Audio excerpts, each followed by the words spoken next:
പരം ശാന്തി. നമ്മൾക്ക് മുക്തിക്ക് വേണ്ടിയിട്ടാണ് ആധ്യാത്മികം പഠിക്കാൻ വേണ്ടി പറയുന്നത്. എക്സാമ്പിൾ പറയുകയാണെങ്കിൽ ഡോക്ടർ ഭാഗം പഠിക്കുകയാണെങ്കിൽ, അതുപോലെ വക്കീൽ ആകാൻ വേണ്ടി പഠിക്കുകയാണെങ്കിൽ അതിൻ്റേതായിട്ടുള്ള ബുക്കുകൾ പഠിച്ചാൽ മാത്രമാണ് നിങ്ങൾക്ക് അത് ആകാൻ, വക്കീലും ഡോക്ടറും ആകാൻ സാധിക്കുകയുള്ളൂ. അതുപോലെയാണ് ആത്മീയയുടെ മുക്തിക്ക് വേണ്ടിയിട്ട്. മുക്തി വേണമെങ്കിൽ നമ്മൾക്ക് തീർച്ചയായിട്ടും ആധ്യാത്മികം പഠിക്കണം.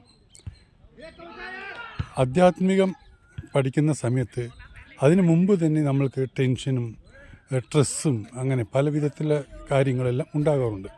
പക്ഷേ നമ്മൾ യോഗ ചെയ്യുകയാണെങ്കിൽ അനാവശ്യമായിട്ടുള്ള ചിന്തകൾ നമ്മളിൽ നിന്ന് വിട്ടുപോകും.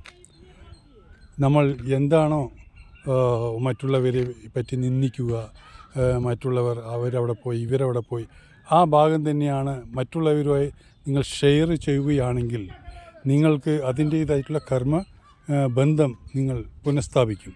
അങ്ങനെ ചെയ്യാൻ പാടില്ല. അപ്പോൾ യോഗ ചെയ്യുകയാണെങ്കിൽ നിങ്ങൾ ഇതിൽ നിന്നെല്ലാം വിട്ടു നിൽക്കും. അതാണ് ഈ ആധ്യാത്മികം കൊണ്ട് ഉദ്ദേശിക്കുന്നത്. ഒരു സ്ട്രെസ്സും ഉണ്ടാകില്ല.